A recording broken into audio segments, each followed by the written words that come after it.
저희는 광고를 받지 않습니다. 단돈 100원의 협찬도 사양하겠습니다. 오로지 여러분의 소중한 후원만으로 진실을 캐내겠습니다.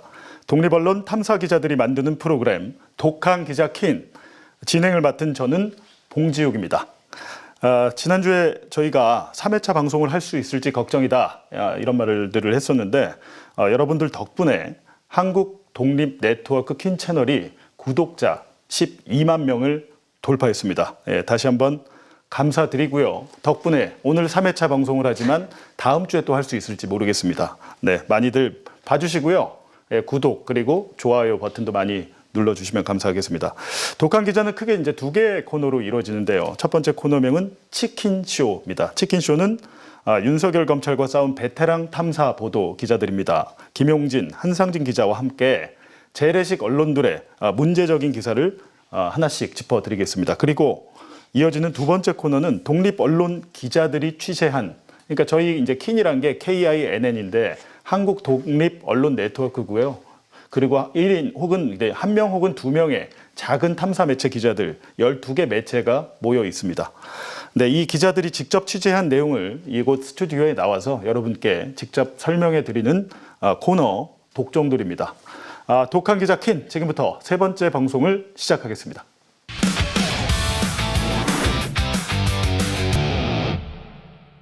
베테랑 탐사 기자들이 공정하지 않은 재래식 언론 기사의 숨은 진실을 콕콕 짚어드립니다. 네, 그런데 오늘은 한상진 기자만 나오셨어요. 네, 오늘 저 혼자만 나왔습니다. 네, 별일 없으셨습니까? 한 주간? 네, 뭐 한 일주일 동안. 근데 이게 한 두 번 하다 보니까 재밌어요. 재밌어서 재밌습니까? 준비하는 시간이 즐겁더라고요. 네. 근데 오늘 우리 아시는 분은 아시겠을 텐데 그 머리 하신 분 있잖아요. 압수수색 감독님, 우리 간달프님, 김용진 기자는 어디 가셨습니까? 저기 전 세계 독립언론 기자들이 모여서 무슨 심포지엄을 한대요. 그래서 지금 유럽에 가셨는데 정확하게 지금 어디에 언제 갔는지를 정확히 모릅니다. 뭐 워낙 은밀하게 움직이는 거 좋아하시는 분이라 잘 얘기를 안 해. 저는 지난주에 일본 같이 갔을 때 잠깐 들었는데 이탈리아 그 안정환 선수 있었던 페루장가 거기에서 뭐 독립언론 세계 독립언론 무슨 행사를 하나 봐요. 근데 그 협회에서 김용진 기자가 대한민국을 대표하는 탐사 기자인 줄 알고 잘못 알고 잘못한 거죠. 왜냐하면 이제 본인의 압수수색 영화를 보면 처음부터 끝이 김용진으로 시작해서 김용진으로 끝나잖아요. 그렇지. 누가 보면 김용진 감독이 윤석열 끌어내린 것처럼. 해외에서는 지금 그렇게 알고 있습니다. 해외에서는 윤석열, 김건희를 끌어내린 사람이 김용진 감독이다. 그렇구나. 그래 실제로 지금 항공과 숙박권 그래요? 모든 비용을 지금 주최 측에서 된다고 하더라고요. 그 얘기는 저도 못 들었어요. 네. 이런 것들이 이제 외국 보도가 낳은 폐해라고 할 수 있겠죠. 네. 먼저 저희가 이제 그 이재명 대통령이 최근에 X에 올린 글이 꽤 이제 논란이 됐는데 저희가 이제 제목을 이재명, 이스라엘, X 공방 이렇게 지었는데요. 이때 보면 지난 10일에 한 영상을 올렸잖아요. 네, 올렸는데 그 영상이 이제 이스라엘 군들이 뭐 가자 지구인가요? 거기서 처음엔 이제 살아있는 사람인 줄 알았는데 시신을 자기들이 이제 사살한 시신을 건물 옥상에서 밀어서 떨어뜨리는 그 장면 영상 그걸 올리면서 이렇게 되면 위안부 강제나 홀로코스트나 뭐가 다르냐라고 이제 이야기를 했는데 다음 날 이스라엘 외교부가 이재명 대통령의 발언을 받아들일 수 없다. 네, 그랬죠. 그리고 또 심지어는 홀로코스트를 뭐 경멸했다, 무시했다, 뭐 이렇게 또 얘기를 했어요. 근데 저는 이게 잘 이해가 안 되는데 이스라엘 외교부에서 이렇게 또 강하게 나오니까 우리 언론이 이걸 다 받았었잖아요. 요때 어떻게 해서 좀 보셨어요? 아니 저는 사실은 이 공방을 보면서 좀 크게 이렇게 좀 보면 사실은 지금 미국과 이스라엘이 손을 잡고 벌인 이란 전쟁에 대해서 전 세계 국가들이 처음에는 별 말을 못 했잖아요. 어쨌든 그러다가 전쟁의 양상이 점점 격화되고 그리고 인권을 탄압하고 학살이 이루어지고 이런 것들이 이제 벌어지면서 점점 이제 전 세계에서 이건 좀 너무 심하다라는 목소리가 나오고 있는데 사실은 민주주의를 옹호한다는 대한민국 같은 정부의 수반이 이런 정도 국제적으로 벌어지고 있는 이 반인륜적인 전쟁에 대해서 네. 한마디 말을 하는 게 왜 문제인지 자체를 저는 잘 모르겠는데 네. 지금 흔히 말하는 그 레거시 미디어들 상당수 언론들이 마치 뭐 대한민국 대통령이 뭐 이스라엘하고 네. 뭐 갈등을 뭐 조장하고 해서 뭐 나라를 꼭 막 무슨 위기에 빠뜨렸다라는 식으로 좀 예. 보도가 좀 나오고 있는데 저는 우리 언론이 이래도 되나? 예. 이런 생각이 좀 많이 좀 들고. 그러니까 그 이재명 대통령 X를 보면 이제 처음에는 이게 사실인지 사실이라면 어떤 조치가 있었는지 알아봐야겠습니다. 우리가 문제 삼는 위안부 그렇죠. 강제, 유태인 학살이나 전시 살해는 다를 바가 없습니다. 처음에 이 두 줄을 올렸다가 네, 맞아요. 추가적으로 당일에 또 올렸습니다. 자세하게 올렸는데 이거는 백악관에서도 굉장히 충격적이라면서 비판을 했던 것이다라는 거잖아요. 그리고 이제 어떤 이유에서든 어디에서든 인권은 최후의 보름이며 무엇과도 바꿀 수 없는 가치다.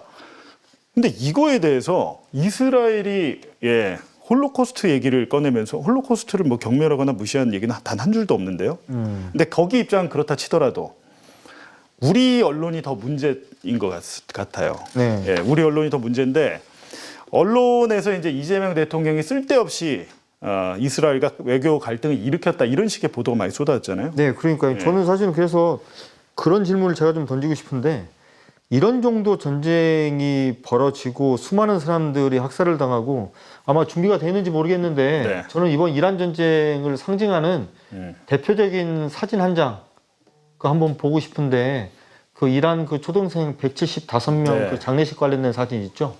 저런 정도로 지금 인권이 무시가 되고 지금 뭐 아무런 죄가 없는 사람들이 지금 학살이 이루어지고 있는 이런 전쟁에 대해서 네. 민주국가의 대통령이 한마디 말을 안 한다는 것도 그럼 괜찮냐?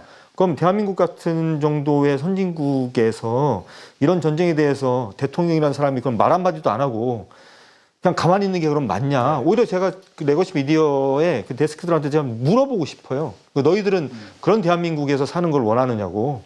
근데 저는 어떤 생각이 들었냐면 이스라엘이 자기들은 절대 선, 우리가 얘기하는 것은 모든 것이 진실 이렇게 생각하는 게 아닌가.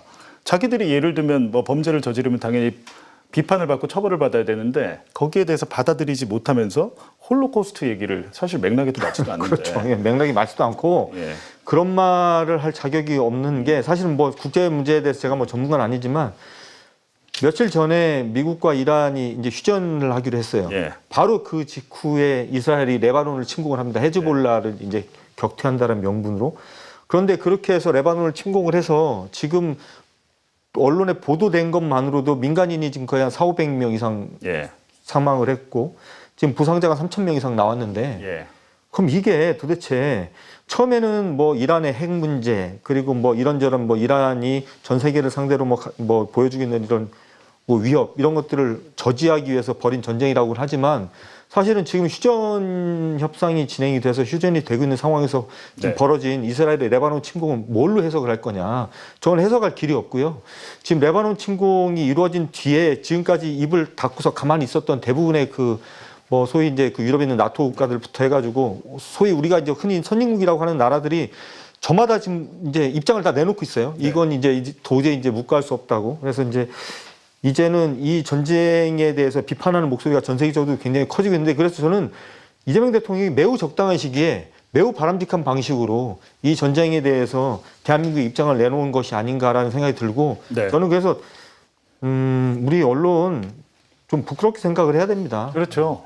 지금 보니까 조선일보가 이재명 소셜미디어 글이 이스라엘과 외교 갈등을 비화했다라고 하고 사설에도 평지 풍파 외교 파장 증폭 말고 뭐 진정시켜야.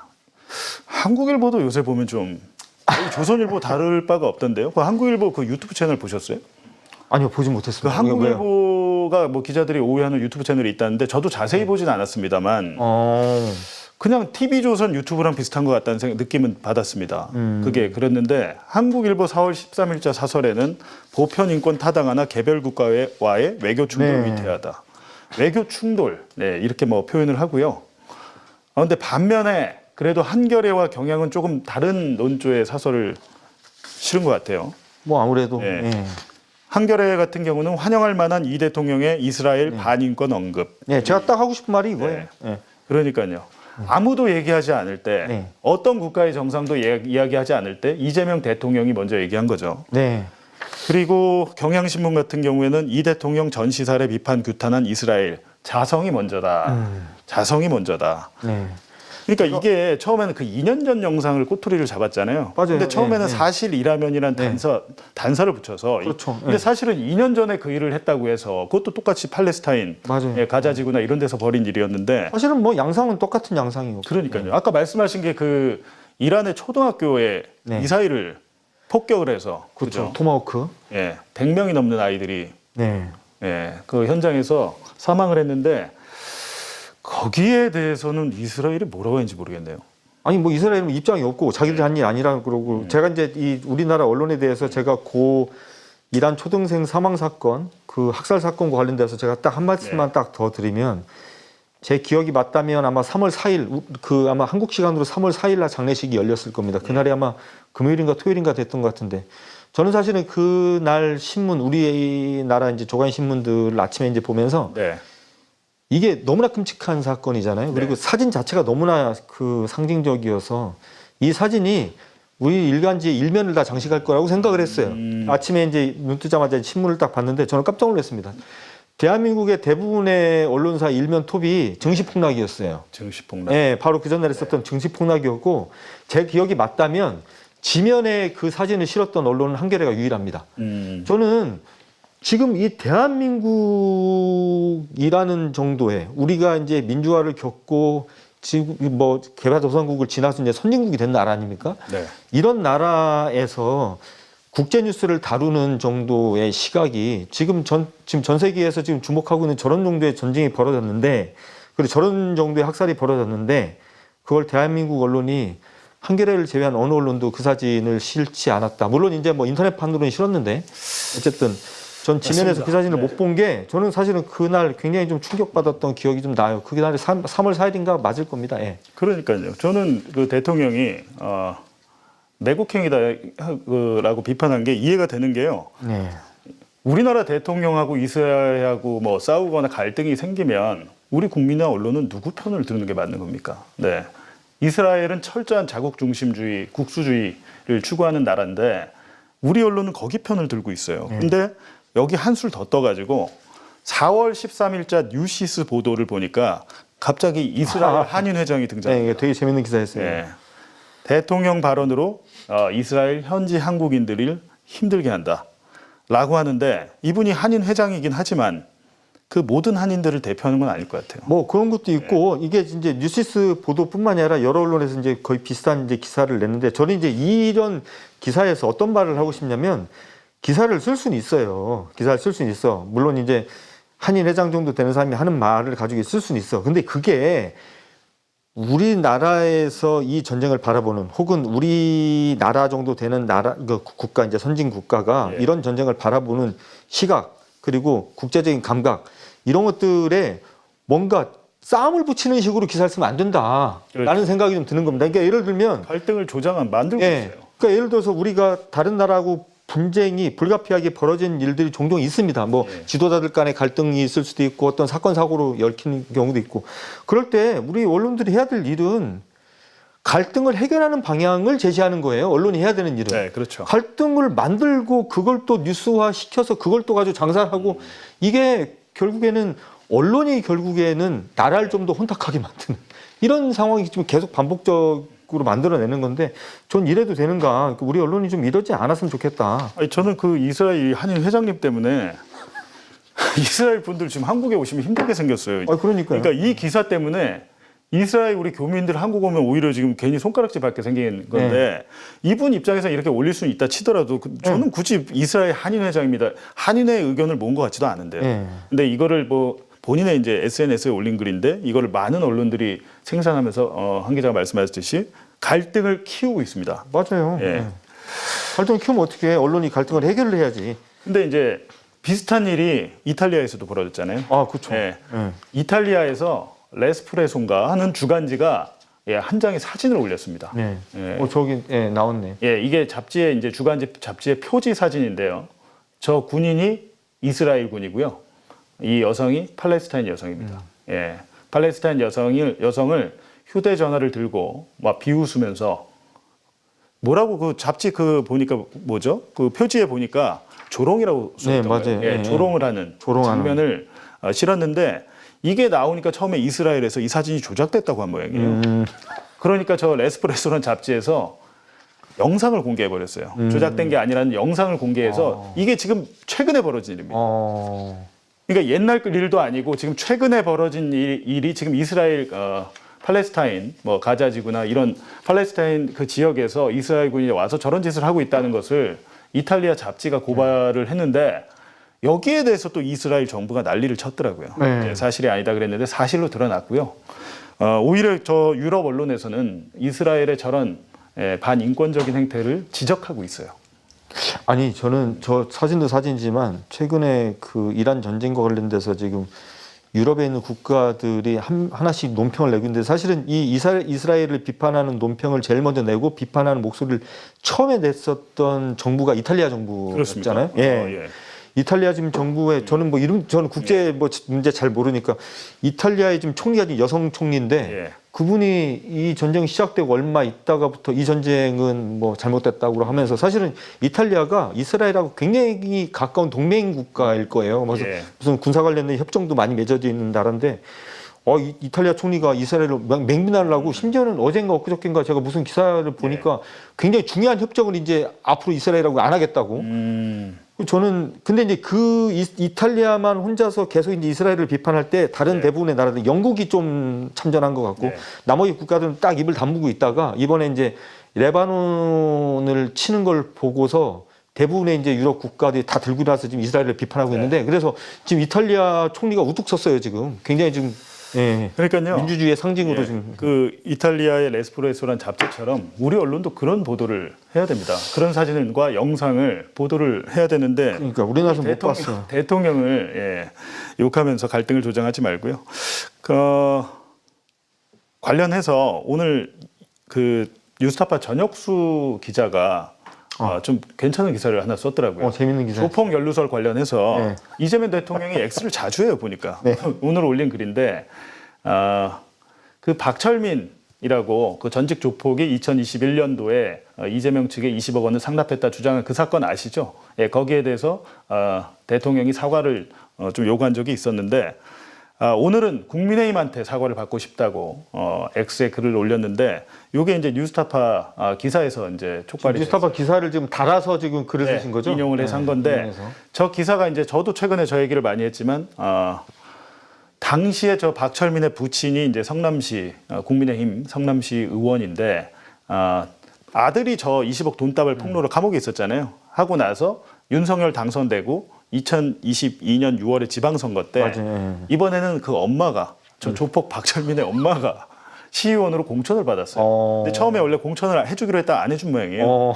그러니까 아버지가 아들이 이제 꼭 닮은 것 같습니다. 아버지가 가스통을 LPG 가스통 있죠. 가스통을 트럭에 가득 싣고 진짜? 가가지고 공천 안 주면 난리를 친 모양입니다. 그래서 준 거예요? 그래서? 근데 뭐 알 수는 없지만 그 사건이 벌어진 이후에 박철민의 모친이 성남시의 의원으로 공천이 됐어요. 근데 저 기사가 나오니까 이거는 박철민 개인의 일탈이 아니다. 뭔가 이제 거래 대가성이 있었던 게 아니냐라는 이제 의혹이 커졌는데 그거에 대해서 이재명 대통령이 조폭 연루설과 대장동 때문에 0.73% 차이로 당시 대선에서 졌다. 국민의힘은 사과하라. 이렇게 했는데 이거에 대해서는 또 내일 언론이 오늘 저녁부터 언론들이 어떻게 보도할지 모르겠어요. 난리를 치겠죠. 근데 저는 저 이재명 대통령 그 X에 올리신 글 저도 봤는데 굉장히 점잖게 쓰셨던데 굉장히 점잖고 차분하게 많이 참고 썼겠죠. 그러니까요. 그리고 이제 두 번째 주제 윤석열 검찰의 언론 사냥 침묵한 언론들 두 번째 주제로 들어가 보겠습니다. 먼저 제가 어제 국회 국정조사에 이제 참고인으로 알았는데요.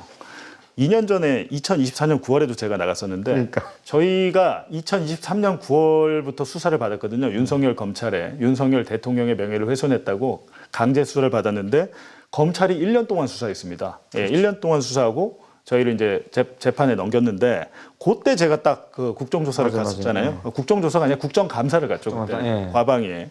근데 갔는데 국민의힘 최형두, 김장겸, 뭐 신성범 등등 해가지고 난리도 아니었어요. 그렇죠. 예, 저 조작 보도한 놈 왔다고 난리도 아니었는데 어제 문득 어제는 대북 송금 국정조사했는데 제 그 자리에 서서 또 이야기를 하다 보니까 문득 그때 생각이 나서요.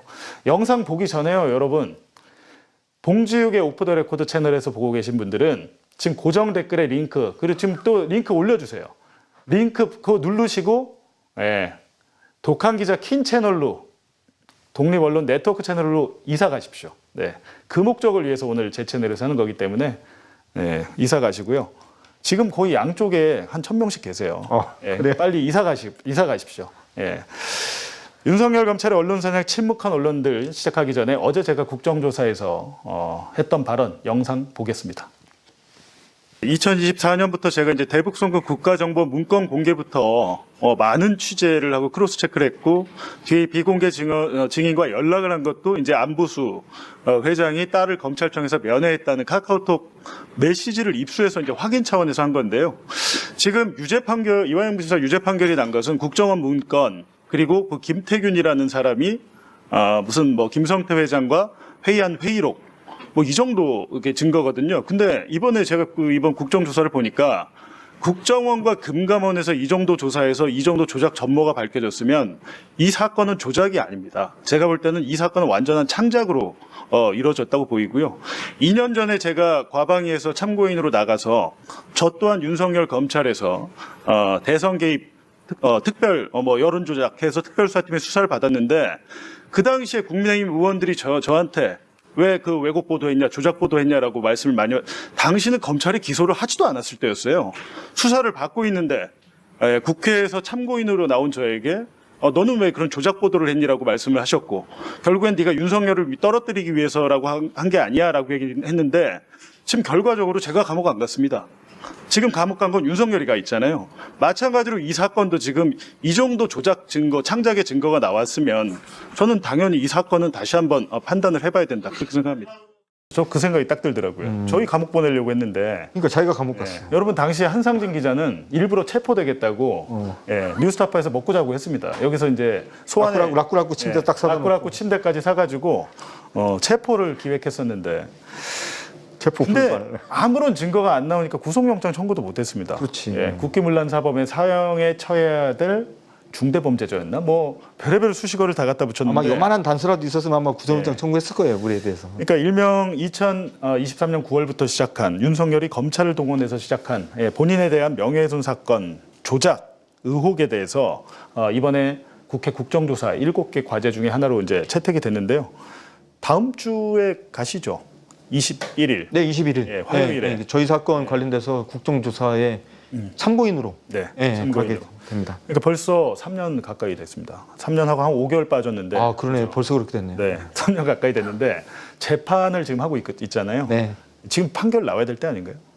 아니, 판결은 이런 식으로 가면 앞으로 뭐 몇 년이 걸릴지 알 수가 없고 지금 딱 한 말씀만 드리면 지금 저하고 김영린 기자의 재판이 있고 봉지욱 기자는 또 재판이 따로 있는데 저희 재판을 가지고 얘기를 하면 검찰이 법정에 증인으로 세우겠다고 했었던 사람이 118명인가? 그랬고 118명. 증인이. 네, 그렇죠. 그런데 저희 지금까지 재판에 증인으로 법정에 세운 사람이 6명? 5명? 네, 그 정도밖에 안 되니까. 100여 명이 더 남았는데. 네, 그러니까 뭐 이런 식으로 하면 뭐. 이런 식이면 한 5년 안에 안 끝날 것 같아요. 네, 그렇죠. 근데요, 그 당시에 2023년 9월 얘기를 저희가 하고 싶은 겁니다. 당시에 뭐 국기문란 사범이다 뭐다 국민의힘이 난리를 쳤었는데 대다수 언론이 국민의힘 의원들이 이런 얘기를 했다라는 보도만 했어요. 거기에 대해서 비판하는 언론은 거의 없었고 그것도 제가 그 얘기 많이 했는데 최근에 그것이 알고 싶다 그 대통령 사과 관련해서 그할 제작진은 사과를 했는데 SBS 노조는 그렇죠. 대통령의 언론 길들이를 하고 입틀막을 한다고 아주 강한 어조의 성명서를 냈는데 혹시나 해서 제가 찾아봤는데 저희 수사받고 압수수색 받을 때 SBS 노조 한마디도 안 했어요. 한마디도 안 했죠. 근데 그랬는데 당시의 보도 자체도 거의 다 검찰발 보도만 있지 않았나요? 그럼요. 거의 그랬고.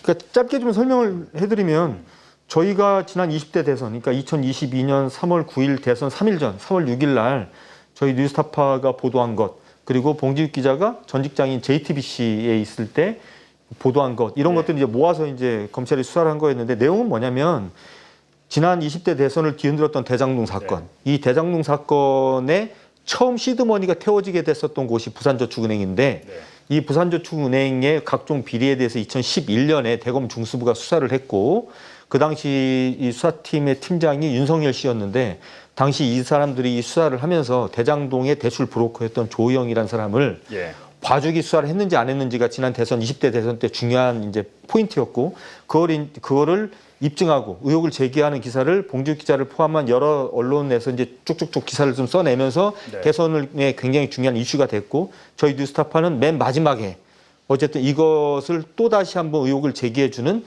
당사자인 김만배 씨의 육성 음성 파일을 저희가 이제 공개를 했던 거였죠. 저는 그때 JTBC에서 그때 2022년 제가 보도한 게 2월 21일, 그렇죠. 2월 28일 보도인데 2월 25일도 했거든요. 보고 빠졌더라고요. 근데 저는 뉴스타파 3월 6일 보도 나왔을 때 저걸 왜 지금 내고 있지라는 생각을 한 거예요. 왜냐하면 저게 3월 9일에 대선이라서 당시에 사전선거가 3월 4일, 5일 이랬는데 제가 2월 28일에 보도했고 통상적이라면 3월 뭐 1, 2, 3, 4 요때 이제 사이에 나왔을 것 같은데 뭔 일이 사정이 있었나 보다라는 생각을 했습니다. 또 사전 투표가 끝나고 나서 제가 기사 낸 거예요. 그러니까요. 근데 그게 일부러 그런 게 아니었잖아요. 그렇죠. 일부러 날짜를 정한 게 아니었습니다. 네, 전혀 아니었죠. 저희가. 근데 거기에 대해서 윤석열을 낙마시키기 위해서 허위 보도를 했다라는 건데 뭐가 허위인지를 모르겠습니다. 지금 재판을 하고 있는데요. 오히려 재판을 하면 할수록 허위 보도가 아니고 진실 보도였다는 증거가 나오고 있잖아요. 뭐 좀 예를 들어주시죠. 재판에서 나온 증거들. 네, 그러니까 이제 이 사건 관련돼서 이제 오늘 사실은 제가 이제 말씀드리고 싶은 것도 그건데 딱 세 가지 포인트입니다. 첫째, 그러면 2011년에 과징기 수사가 있었느냐 없었느냐 요 쟁점이 하나가 있죠. 두 번째, 20대 대선 당시에 이 사건이 그러니까 뭐 김만배 그리고 윤석열, 대장동 그리고 부산저축은행으로 이어지는 요 논란이 그냥 윤석열 커피 이런 걸로 다 뭉뚱그려져 가지고 막 소비가 됐잖아요. 그러면 도대체 뉴스타파가 그 당시에 윤석열 커피와 관련돼서 어떤 식으로 보도를 했었느냐 이 사실관계를 또 다투는 과정이 좀 필요한 것 같고요. 그리고 세 번째, 그 윤석열 씨가 이 사건 관련돼서 떠들었었던 말들 중에 그러면 거짓말은 없냐 이제 이런 포인트가 하나 있을 건데 그 중에서 저희는 첫 번째, 두 번째 포인트에 대해서 좀 말씀을 좀 드리고 싶은 거고. 윤석열 커피. 그렇죠. 그러면 윤석열 커피 먼저 말씀을 좀 드리면 그 당시 저희는 김만배 씨가 대장동 사건과 관련돼서 자신의 지인에게 미주알 고주알 얘기하는 걸 저희가 이제 음성 파일을 입수해서 이제 보도를 했던 거였고 그 음성 파일에 보면 어떤 식이냐면 당시에 대검 중수부가 대장동 사업 관련돼서 이제 그 부산저축은행 관련돼서 이제 수사에 들어가니까 당시에 수사 대상자가 될 것으로 걱정을 하고 있었던 대장동 대출브로커 조희영이라는 사람이 김만배를 찾아가서 내가 지금 수사받게 됐다. 변호사가 필요하다라고 얘기를 하니까 당시 수사팀 책임자였던 윤석열하고 통할 수 있는 대검 중수부장 출신의 박영수라는 변호사를 소개시켜줘서 들어갔고 그래서 박영수가 윤석열하고 어떻게 해서 사건을 무마하고 조희영이를 빠져나왔다. 이런 식의 의혹이었잖아요.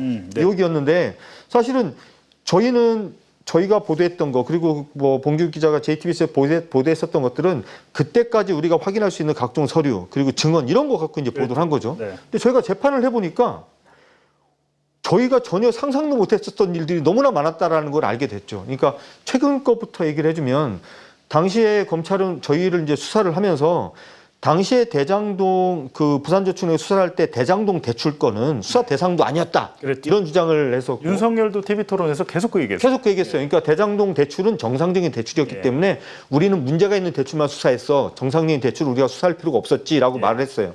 근데 저희가 재판해 보니까 대장동 대출만큼 문제 있는 대출이 없었어. 그게 이제 밝혀졌어요, 거의. 그리고 두 번째, 이 조희영이라는 사람은 알지도 못하고 우리가 조희영이를 봐줄 하등의 이유가 없었다라고 주장을 해왔는데 저희가 이제 재판을 하면서 검찰이 법원에 낸 서류를 입수해서 보니까 조희영과 관련된 범죄 혐의가 넘쳐나. 근데 검찰이 당시에 수사를 전혀 하지 않아. 심지어는 조희영 씨가 대검 중수에 자기가 직접 찾아가서 자기의 범죄를 자백을 했는데 그것도 수사를 안 해. 뭐 이런 것들이 또 있었고요. 심지어는 그리고 지난 대선 그리고 이번에 이제 저희를 수사하면서 검찰이 했었던 주장 중에 하나가 그거였잖아요. 아니 그 당시에 우리는 조희영이라는 사람이 어떤 범죄를 저질렀는지 우리는 몰랐어.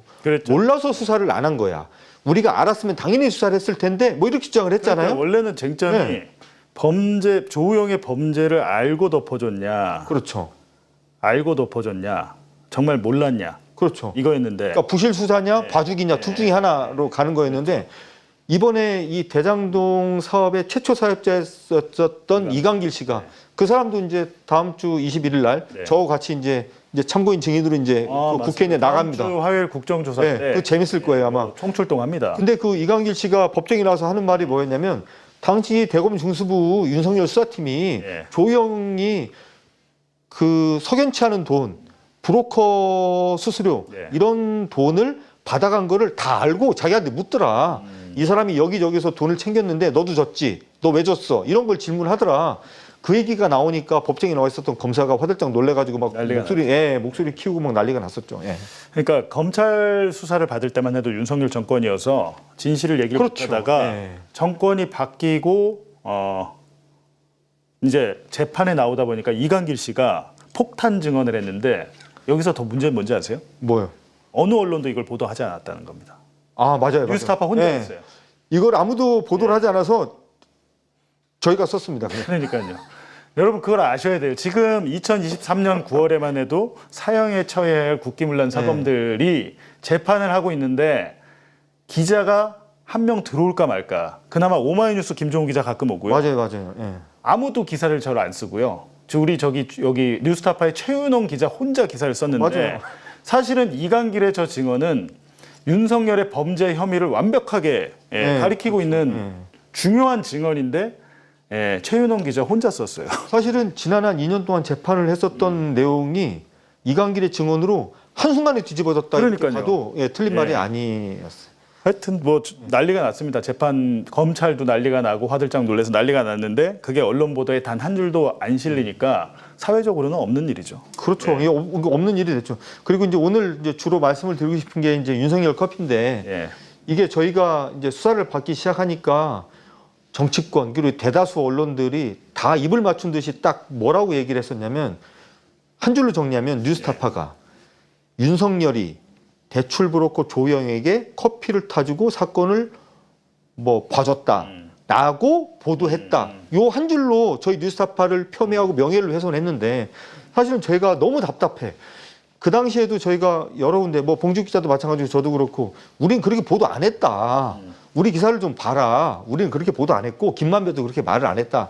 아무리 말을 해도 들어주는 언론이 아무도 없어요. 진짜로요. 네. 되게 답답한 건데 너무 답답해. 언론에서 그냥 검정색을 가리켜서 이거 흰색이다 그러면 흰색이 되더라고요. 그러니까. 대다수 언론이 그렇게 하면 검정색이 흰색이 됩니다. 자기들끼리 막 기사를 받았어.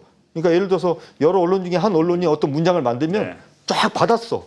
그래서 우리가 아무리 떠들어도 이게 바뀌지가 않아요. 맞습니다. 저희가 오늘 몇 개 뭐 영상 이런 걸 준비를 했을 텐데 그런 것도 한번 좀 들어보면서 그러니까 커피를 검찰은 그러니까 윤석열 검찰은 이제 김만배가 커피 타준 사람이 윤석열 아니고 다른 검사라고 했는데 그렇지. 다른 검사라고 했는데 한상지 기자가 고의로 그걸 왜곡을 해가지고 윤석열이 타준 것처럼 커피 타준 것처럼 했다라고 했는데 그 부분 관련해서 리포트 안에 한상진 기자가 어떻게 얘기했는지 한번 들어보시죠. 뉴스타파는 김만배 음성 파일 내용과 관련해 박영수 변호사와 윤석열 후보, 대출 브로커인 조우영 씨와 조 씨를 수사하면서 커피를 준 것으로 언급된 박모 검사에게 입장을 물었습니다. 그러니까 저는 박모 검사가 커피 타줬다고 얘기했거든요. 그러니까. 김만배도 그렇게 말을 했고. 윤석열이 타줬으면 윤석열한테 물었겠죠. 네, 그렇죠. 근데 박길배 검사라고요. 대검 중수부의 당시 검사였는데 이 검사가 조우영을 참고인으로만 조사하고 끝냈습니다. 근데 이분도 사실상 공범 가능성이 있잖아요. 이렇게 되면. 그렇죠. 직접 조사를 한 사람이니까. 그렇죠. 공범 가능성이 있는데 이분도 다음 주 화요일 증인 채택이 됐더군요. 그분 저희 재판에도 주요 증인으로 지금 돼 있습니다. 나오실 겁니다. 그렇습니다. 하여튼 커피로 이제 논란의 본질을 가리고 저희 수사 받을 때만 해도 국민의힘이 또 커피 난리를 쳤잖아요. 난리 쳤죠. 근데 커피를 타줬든 뭐 캔커피를 줬든 아니면 매실차를 줬든 그게 뭐가 중요합니까? 사실은 중요하지도 않아. 그렇죠. 커피를 누가 타줬든. 그러니까 윤석열이 조영의 그 혐의를 알고도 봐주라고 지시했거나 아니면 더 위에서 지시를 받고 그 지시를 실천했거나 실행하는데 중간 단계 역할을 했거나 뭐 이런 걸 텐데 지금 저희 재판에서 이 사건은 대검 중수부에서 명백하게 조우영의 범죄 사실을 알고 덮어준 정황이 드러나고 있습니다. 근데 여기에 대해서 언론이 보도를 하지 않으니까 여러분께서 아마 모르실 것 같아서 오늘 하고 있는데 한동훈도 뭐 저희 사건 관련이 있나요? 이게 어떻게 된 거냐면 저희 사건이 2023년 9월 1일 날 사건이 시작이 되잖아요. 예. 저희 압수수색이 들어오기 전이었을 겁니다. 아마 9월 8일인가 좀 돼서 한동훈 당시 법무부 장관이 이제 국회에 무슨 일로 이제 출석을 하면서 기자들한테 둘러싸여요. 그러면서 뉴스타파와 관련된 이 수사에 대해서 입장을 묻는데 느닷없이 한동훈이 이제 뭐라고 얘기를 하냐면 자, 뉴스타파 보도 거기에 보면 윤석열이 커피 타줬다라고 딱 돼 있잖아요. 이라고 정확하게 얘기를 해요. 그 말이 나온 다음부터 이 한동훈의 워딩을 가지고 여러 언론이 쫙 받아쓰면서 사실은 윤석열 커피 프레임이 좀 더 공고해진 측면이 있거든요. 근데 이 영상을 한번 그러니까요. 근데 분명히 여러분께 앞에 리포트 음성을 들려드렸지만 한상진 기자는 대출 브로커인 조우영 씨와 조 씨를 수사하면서 커피를 준 것으로 언급된, 그러니까 김만배가 얘기한 박모 검사에게 입장을 물어 반론을 받으려고 한 거거든요. 이렇게 됐는데 이 보도를 본 한동훈이 여기에 대해서 어떻게 얘기했는지 영상 한번 보시죠. 장관님, 뉴스타파는 이 허위 인터뷰가 아니라면서 김만배 씨 육성 전체를 어제 저녁에 공개했는데 그거는 어떻게 보셨는지? 허위 인터뷰가 아니라고는 안 했고 그 잘못된 부분이 있는데 중요한 건 그게 아니다 이렇게 얘기했던데요, 그렇죠? 어떤 특정 언론들이 자기들이 미는 후보를 당선시키기 위해서 그렇게 유리한 보도를 검증 없이 허위인 줄 알고 보도했다면 그건 당연히 문제죠. 그리고 그런 부분들이 일정 부분 드러나니까 핵심은 거짓 여부가 아니라 다른 거다 이렇게 얘기하는 거는 그럼 제가 이렇게 한번 여쭤보고 싶습니다. 거짓 보도를 안 하는 게 언론 입장에서 중요한 게 아니라면 도대체 언론한테 뭐가 중요합니까? 언론에게 거짓 보도를 하지 않는 것보다 중요한 가치가 있습니까? 저는 만약에 그런 게 있다면 그건 언론이 아닐 것 같은데. 그 뉴스타파 입장은 사적인 대화가 이어져서 그 매끄럽게 편집한 것 정도였다. 그리고 중수부의 윤석열 부장 라인이 봐주기 수사했다는 그 취지에는 어긋나지 않는다. 이렇게. 거기 보면 분명히 윤석열 후보가 커피 타줬다라는 말이 돼 있잖아요.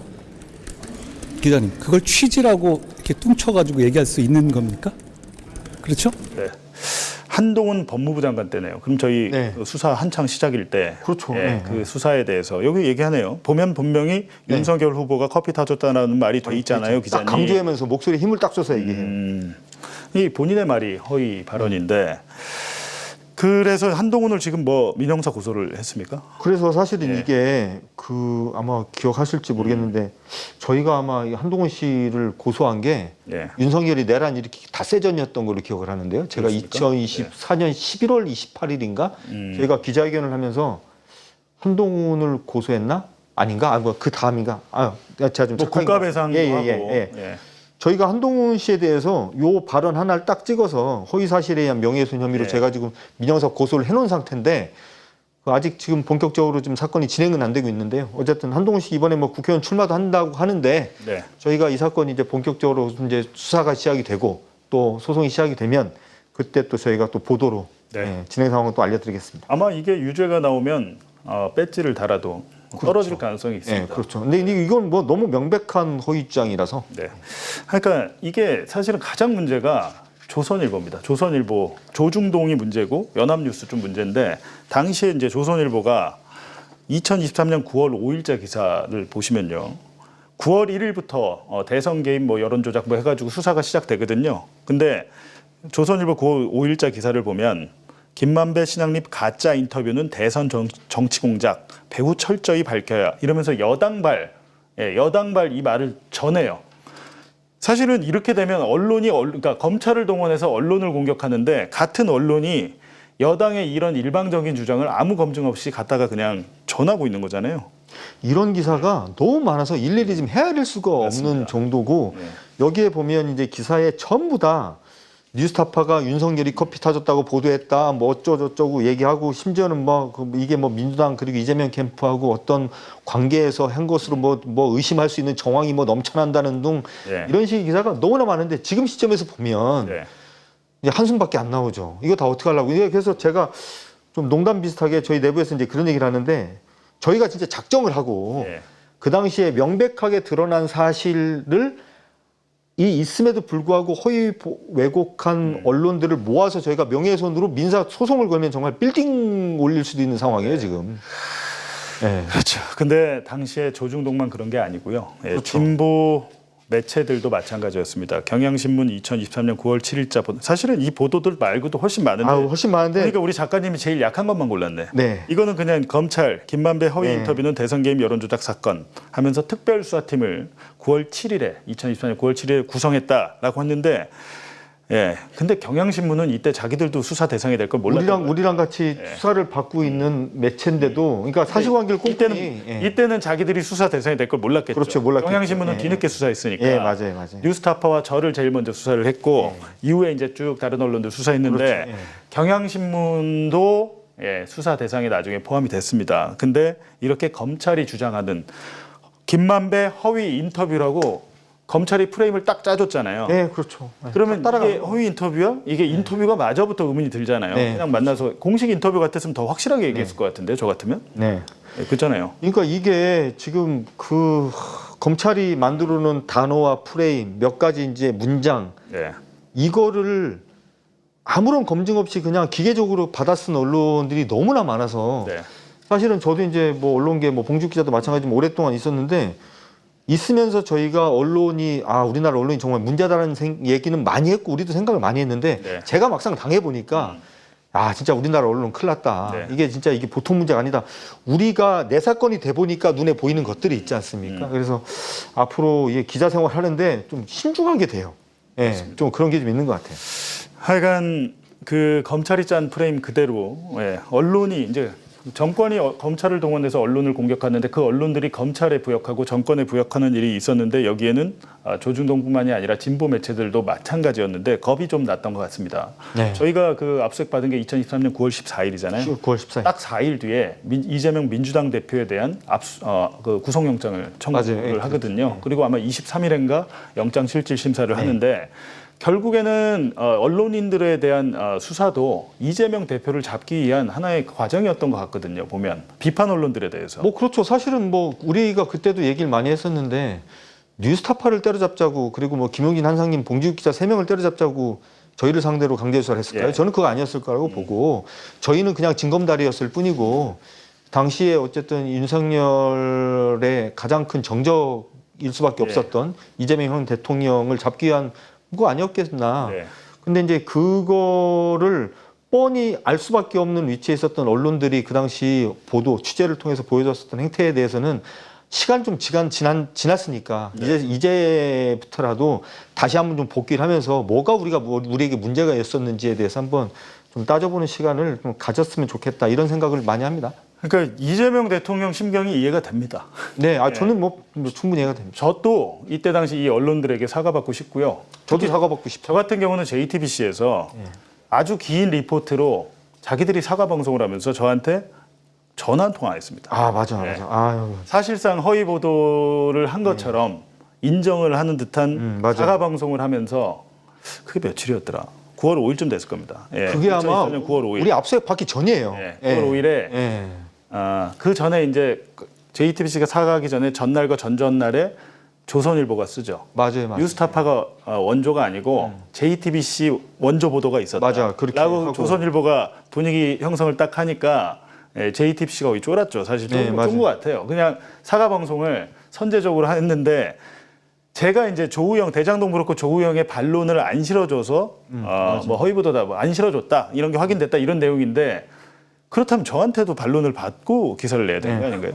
그래. 저한테 전화 한 통 없었어요. 전화 한 통 없이 자기들이 일방적으로 사과 방송을 했고요. 근데 또 사과 방송 내용에 허위 사실이 또 담겨 있잖아요. 맞아. 그때 제가 조우영에 대해서 윤석열 만났냐고 물어봤는데 조우영이 저한테 안 만났다고 그랬는데 제가 그거를 뭐 덮었다 이렇게 돼 있는데 맞아요. 제가 당시에 조우영을 만났을 때는요.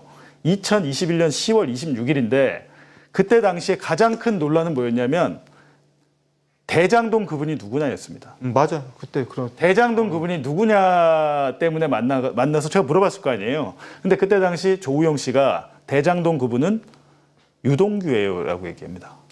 유동규라고 얘기했는데 그것도 저는 보도를 안 했어요. 조우영 말만 듣고 제가 보도를 할 수 없기 때문에 그렇게 보도를 안 했어요. 하여간 그런 일이 있었는데 예, JTBC에 대해서도 저는 지금 그 민사소송, 정정보도 및 손해배상 청구를 하고 있는데 지금 시작됐습니다.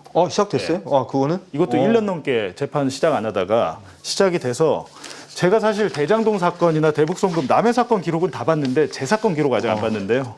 예, 지금 이제 보기 시작하겠습니다. 예, 반드시 이길 거고요. 예, 하여튼 저희가 당했던 사건은 저희가 억울하고 저희가 뭐 피해를 복구받고 이런 차원이 아니라 대한민국 언론이 앞으로 어떠해야 되는지에 대해서 한번 좀 고민할 수 있는 중요한 사건 그리고 계기가 됐으면 좋겠고 그렇게 되도록 같은 노력을 해볼 생각입니다. 지금 뭐 많은 시민들이 검찰개혁, 사법개혁 그리고 언론개혁을 말을 하는데요. 언론개혁이라고 하면 잘못하면 그 윤석열 때도 어떻게 보면 언론개혁을 외치면서 언론을 탄압했는데 개혁이란 이름으로 약간 뭐 언론을 탄압하거나 뭐 이런 걱정들은 좀 하거든요. 네. 네. 그러니까 이제 저는 이게 이제 뭐 개혁이라기보다는 정상화. 그러니까 언론의 존재 이유는 시민들에게 네. 제대로 된 건설적인 정보를 제공하고 시민들이 뭔가를 판단할 수 있는 근거를 잘 제공을 하고 그래서 우리 사회가 발전하는데 이바지하고 이런 거 아니겠어요? 우리가 무슨 뭐 대단한 무슨 정책을 결정하는 건 아니잖아요. 그렇죠. 근데 그러려면 기본적인 건 팩트를 잘 확인하고 팩트 잘 전달하고 오버하지 않으려고 노력을 하고 예. 그렇죠. 그리고 왜곡하지 않고 그리고 뭐 예를 들어서 그 뭐 A와 BA가 있을 때 A 50% B 50% 이렇게 보도하라는 얘기가 아니라 그게 언론의 정상화가 아니고 무엇이 옳고 그른지에 대해서 최소한의 가치 판단을 할 수 있는 근거를 제공을 해야 되는 거죠. 저는 언론의 역할이 그런 거라고 맞습니다. 생각을 합니다. 네. 근데 그게 아니라 지금 뭐 내란 세력에게도 마이크를 주어주고 뭐 이런 거라든가 존재하는 사실조차도 꼼꼼히 보지 않고 허위 왜곡 보도를 마구잡이로 하고 나중에 문제 제기가 나오면 배째라 나오고 뭐 네. 이런 식의 행태는 잘못이다. 이거를 바로잡아야 된다. 이런 생각입니다. 그러니까 당장 어제 대북송금 국정조사 때도 네. 북한 공작원 리오남이 2019년 7월에 필리핀에 가지 않았다. 따라서 그 무슨 뭐 김성태 쌍방울 회장이 이재명의 방북 비용을 전했다는 것은 필리핀에서 전달했다는 것은 허위다라는 많은 증언과 증거들이 나왔는데 쌍방울 부회장, 방용철 부회장 혼자 그때 당시 리오남을 내가 호텔 네. 뒷문에서 만나서 방까지 안내해줬다. 이 얘기 한마디 했거든요. 네.